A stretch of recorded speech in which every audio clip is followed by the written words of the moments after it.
Bonjour à tous, merci de nous rejoindre au Conseil européen à Bruxelles. Nous allons vous proposer de commenter les divers enjeux du dernier Conseil européen qui s'est tenu donc les 20 et 21 octobre ici même en compagnie de plusieurs nationalités.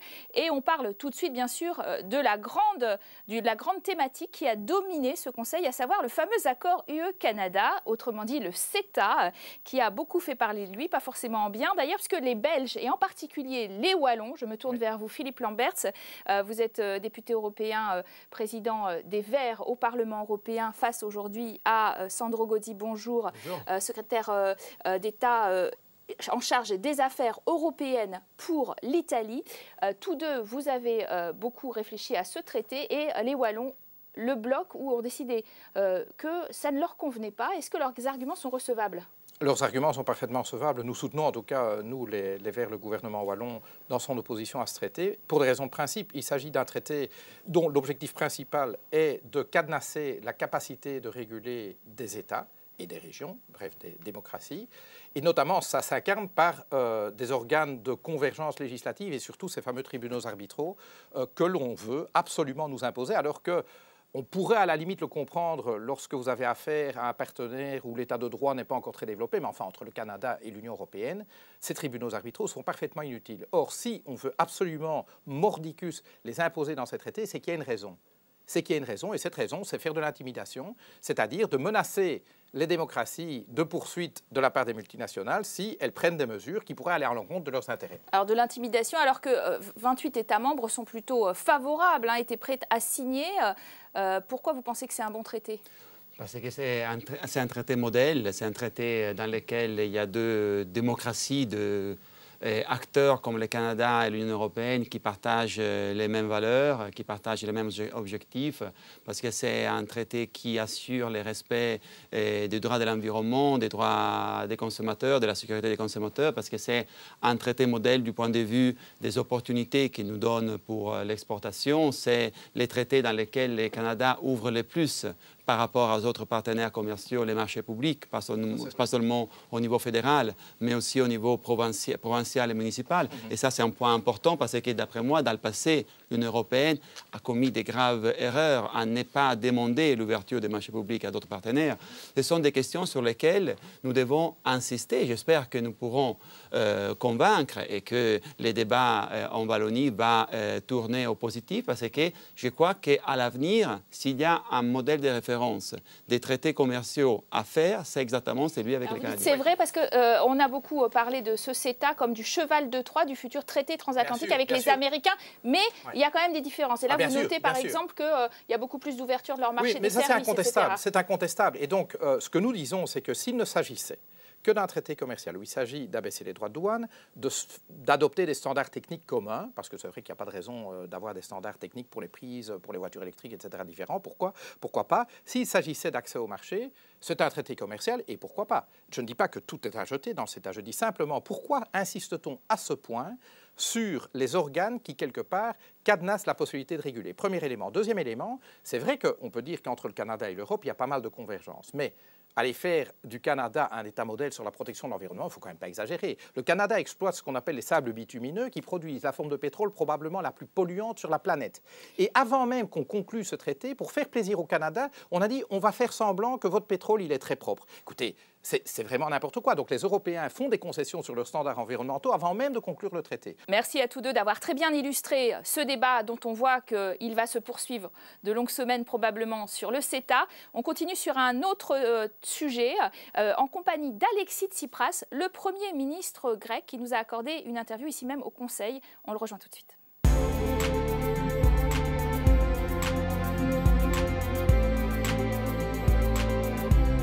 Bonjour à tous, merci de nous rejoindre au Conseil européen à Bruxelles pour recevoir un chef de gouvernement et non des moindres puisqu'il s'agit d'Alexis Tsipras. Bonjour. Alors tout le monde le connaît en Europe maintenant puisqu'il est devenu le Premier ministre de Grèce en janvier 2015 à la tête d'un gouvernement de gauche radicale, premier du genre donc sur le vieux continent, qui entendait s'opposer à l'austérité, Alors, Monsieur le Premier ministre, Athènes devrait recevoir un nouveau chèque de 2,8 milliards d'euros, troisième plan de l'Union européenne, mais en échange, il a consenti à une baisse des retraites, hausse de la TVA, quarantaine de mesures. C'est la gauche radicale qui continue à faire de l'austérité. Vous savez tous que depuis un an à peu près maintenant, 2015, on a donné une grande bataille pour défendre les droits du peuple grec. Et en même temps, pour mettre l'Europe devant ses responsabilités pour changer des directions. La solution du problème n'est pas l'austérité, mais l'agenda du développement.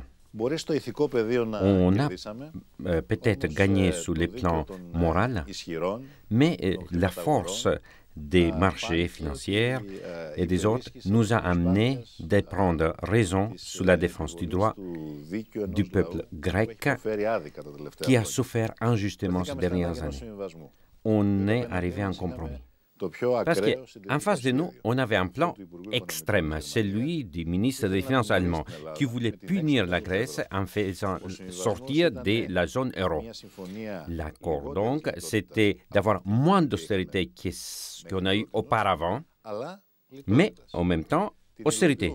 Nous, on matérialise sans avoir d'autres alternatives, et nous arrivons à réaliser pratiquement toutes les prévisions. Nous exigeons en même temps que nos partenaires respectent leurs obligations. Alors précisément, vous avez demandé depuis le début de ces mesures que vous avez acceptées un allègement de la dette grecque qui est à 178% de votre PIB.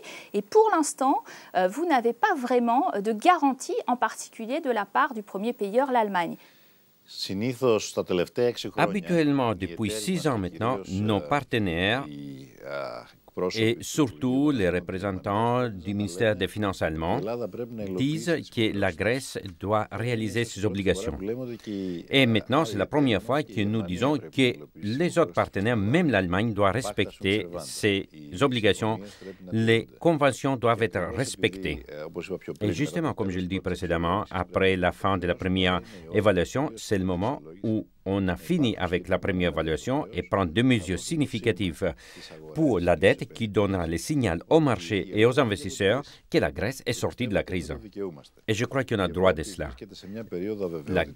L'Europe se trouve dans une période d'incertitude. La Grèce se trouve en plein milieu entre deux crises parallèles. D'un côté la dette et de l'autre côté la crise migratoire. Et nous sommes les derniers remparts de stabilité et de sécurité pour une région élargie instable. Regardez un peu ce qui se passe en Turquie, en Syrie, en Libye. Il faut qu'on se rende compte tous que la Grèce ne peut pas risquer d'avoir de nouveaux foyers de crise.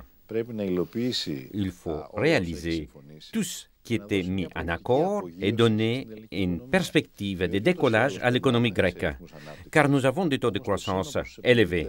Mais le signal vis-à-vis des investisseurs, c'est exactement donc ce qu'on a besoin pour pouvoir avoir les investissements directs étrangers, c'est-à-dire des investissements directs tout de suite pour donner un rythme soutenu de croissance et on fait la répartition dans le peuple d'une manière équitable.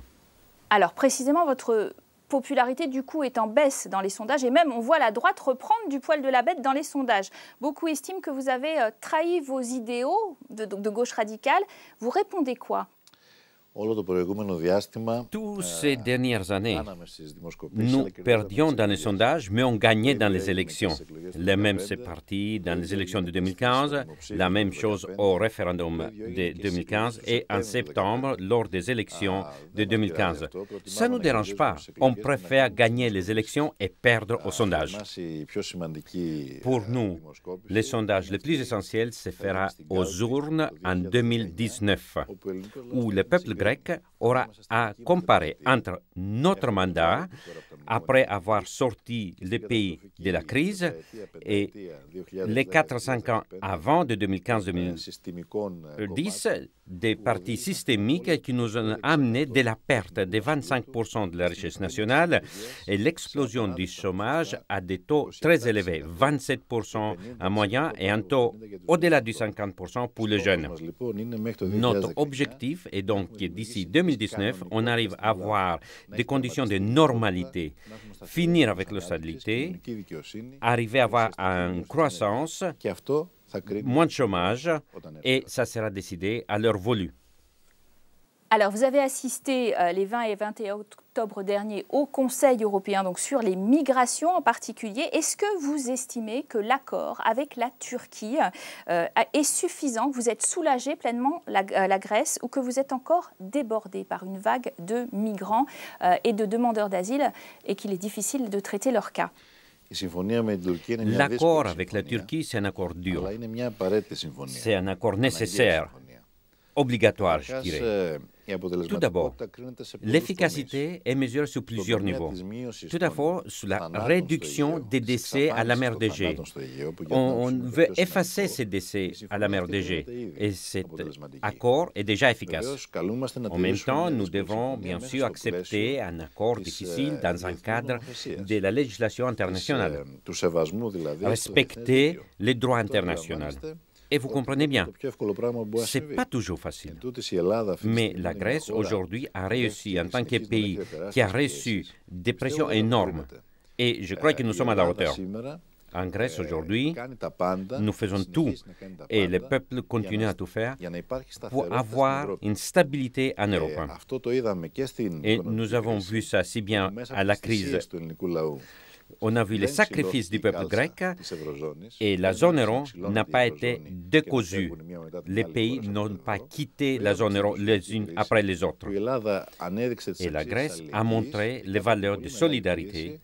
Et ces moments, on voit que la Grèce est un pays qui limite les flux incontrôlables et les circuits des trafiquants à l'intérieur de l'Europe. Mais il faut aussi que l'Europe comprenne ses obligations. Il faut qu'il accélère la procédure de relocation. De cette manière-là, on va arrêter les flux illégaux des migrations et ça sera remplacé par des flux de répartition vers l'Europe centrale. La relocation, la répartition des migrants, elle est au point mort. Les pays de l'Est l'ont enterré. C'est un sujet qui, selon moi, est quand même essentiel, existentiel pour l'Europe. Car si l'Union européenne n'est rien d'autre qu'une union d'États où chaque État fait ce qui lui correspond et ce qu'il pense qui les concerne, et qu'il n'y a pas une répartition des responsabilités de solidarité, l'Union européenne ne sera pas une union avec des perspectives. Je crois qu'il faut prendre des décisions critiques. Les pays qui n'acceptent pas de partager les charges doivent avoir des répercussions en ce qui concerne les budgets, des cohésions sociales, des programmes.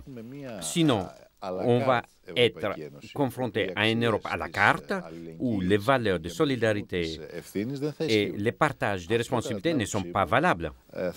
Cela sera une catastrophe car ça nous amènera à une dissolution et déstabilisation de facto de l'Union européenne. Alors, dernière question par rapport à François Hollande. Une polémique s'est développée parce qu'il aurait confié à des journalistes dans un livre qu'il avait reçu un coup de fil de Vladimir Poutine disant que vous comptiez lui faire produire des drachmes, c'est-à-dire sortir de l'euro après le fameux référendum de juillet. Alors, quelle est votre version? Les projets pour retourner à l'utilisation des drachmes, la sortie de l'euro, n'était pas un projet qui me concernait moi ou François Hollande ou Vladimir Poutine. C'était le projet de Wolfgang Schäuble. C'est un projet qui a échoué, surtout grâce à la capacité de coopération entre les mouvements, les gouvernements progressistes à l'Union européenne et que nous avons pu convaincre Angela Merkel de ne pas avancer sur ce projet. Je voudrais dire avec une manière absolue que tout ce qu'on entend dire ces derniers temps ou que c'est écrit récemment, peut-être ils ont une valeur romancière, mais ça ne correspond pas à la réalité. Si bien moi, qu'est François Hollande, nous connaissons très bien les difficultés dont nous étions confrontés ces jours difficiles et cette grandeur d'âme que nous avons pu montrer pour que l'Europe reste stable. Beaucoup d'interrogations sur l'avenir de l'Europe. Vous avez souligné les divisions des 27 après le Brexit. Est-ce qu'il y a véritablement la possibilité d'un sursaut et dans le sens peut-être social-démocrate que vous souhaiteriez? Je ne peux pas dire que je suis optimiste. Je me pose des questions profondément, car aujourd'hui, on se rend compte tous que le danger pour l'Europe n'est pas la gauche, ni la gauche radicale qui demande, qui exige que l'Europe change, mais c'est l'extrême droite. L'extrême droite qui demande la dissolution de l'Europe. Et ils insistent sans cacher leurs mots. Brexit n'est qu'un signal d'alarme. C'est un réveil qu'il faut que les somnambules se réveillent pour ne pas tomber dans les précipices. Et je crois qu'on n'a pas beaucoup de temps. Il faut prendre des décisions critiques rapidement. Et être particulièrement dur avec les Britanniques? Je crois que l'Union européenne doit prendre ces décisions. Surtout, les leaders des 27 doivent prendre leurs décisions sans perdre du temps. Ce n'est pas mon avis qu'il faut être dur. Mon avis, c'est qu'il faut protéger l'unité de l'Union européenne. Le peuple britannique a fait un choix, ce choix est respectable et ce choix a des conséquences. Merci, Monsieur le Premier ministre, d'avoir été avec nous. Merci à vous de nous avoir suivis sur France 24. Vous restez bien sûr sur notre antenne pour plus d'informations.